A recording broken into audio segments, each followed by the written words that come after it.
Eles eram navegadores, guerreiros, artesãos e comerciantes. Mas essa é apenas a superfície. Sob a imagem épica que o mundo moderno construiu dos povos nórdicos antigos, existe um universo oculto deliberadamente escondido, carregado de rituais proibidos, símbolos enigmáticos, práticas que flertam com o invisível e tradições que sobreviveram apenas como fragmentos perigosos de uma memória quebrada. O que você vai ouvir agora não está nos livros escolares, não é a versão limpa e heróica que se costuma mostrar. É o lado que eles mesmos temiam. Imagine um fiord norueguês numa madrugada sem lua.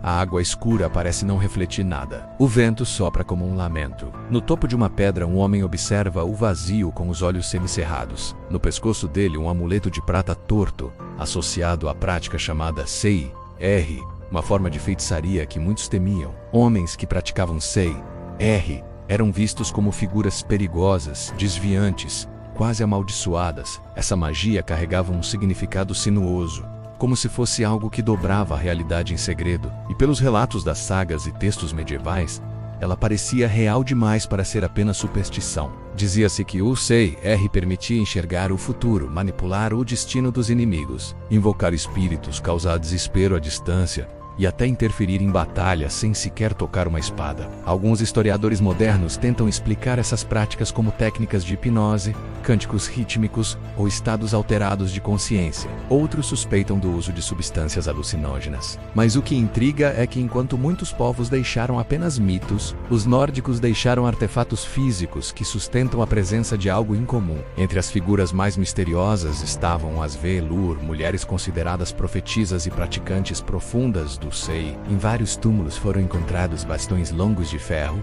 alguns com formas de ganchos, outros com pontas tortas. Arqueólogos passaram décadas tentando entender o propósito desses objetos.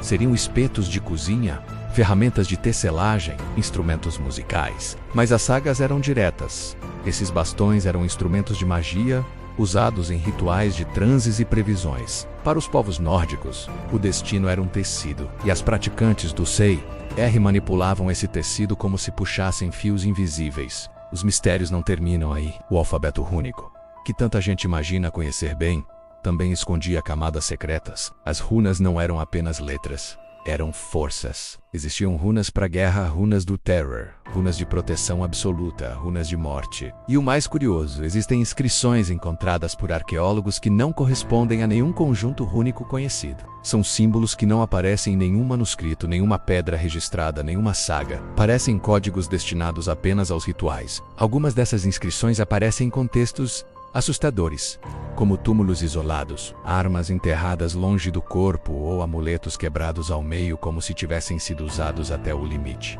Esse lado mais obscuro da cultura nórdica também aparece nos rituais destinados aos mortos. O povo nórdico acreditava que alguns mortos não descansavam. Esses seres eram chamados de Draugr, cadáveres que retornavam com força incomum, movidos por Adil, desejo de proteção territorial ou vingança. Pode soar como mito, mas os túmulos contam outra história. Alguns cadáveres foram encontrados com pedras enormes sobre o peito, como se fosse necessário prendê-los à terra. Outros foram perfurados com estacas de ferro. Há túmulos invertidos, corpos desmembrados e enterros múltiplos em posições anômalas. Não eram punições, eram precauções. As descrições em textos antigos dizem que os Draugr poderiam contaminar rebanhos, perseguir pessoas específicas e até destruir casas inteiras. Para impedir isso, alguns rituais envolviam amarrar as pernas do morto, queimar partes da pele, esconder o corpo longe da aldeia ou marcar a sepultura com símbolos protetores. E mais inquietante ainda, algumas cerimônias não eram destinadas a afastar o espírito,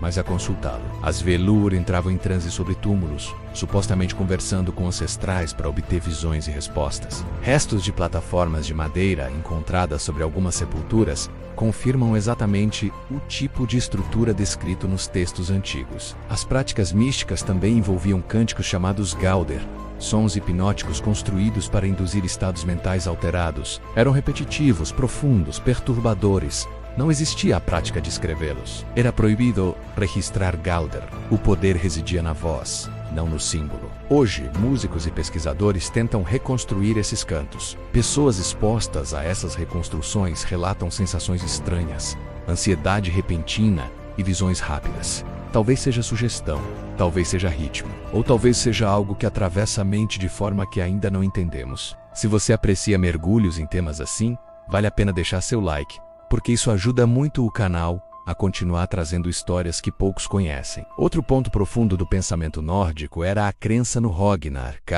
o fim de todas as coisas. O Ragnar não era apenas uma batalha final, mas o colapso do próprio tecido da realidade. E é curioso que símbolos associados a essa destruição apareçam em objetos rituais. Amuletos com lobos devorando sóis, serpentes gigantes envolvendo mundos, máscaras representando deuses agonizando e runas invertidas que simbolizam caos. Para os nórdicos, o fim do mundo não era uma metáfora, era uma possibilidade. E alguns acreditavam que certas práticas do Sei podiam tanto prever quanto precipitar essa ruptura cósmica. A ligação entre o invisível e o cotidiano também se estendia ao mar. Existem relatos de embarcações desaparecidas após atravessarem névoas densas, acompanhadas de sons inexplicáveis. Algumas sagas descrevem mares que cantavam, como se algo vivo se movesse sob a superfície. Em certos navios, arqueólogos encontraram inscrições rúnicas que parecem pedir proteção espiritual, como se o perigo esperado fosse maior do que tempestades ou inimigos. O mais fascinante de tudo é que para os nórdicos esses fenômenos não eram fantasia. Eles acreditavam profundamente nessas práticas. Para eles, o mundo físico e o mundo espiritual eram camadas do mesmo tecido. Não havia divisão entre o real e o invisível. O Sei, as runas, os rituais, os cânticos e as precauções com os mortos eram expressões dessa visão completa do cosmos. É por isso que muitos de seus símbolos continuam tão presentes.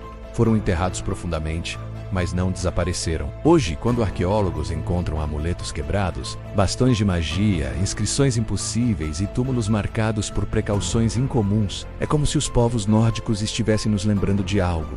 O norte guarda segredos que desafiam a lógica moderna. E alguns deles talvez prefeririam continuar ocultos. Se você gostou desta imersão no lado oculto da cultura nórdica antiga, deixe seu like e inscreva-se aí no Mundo em Lista.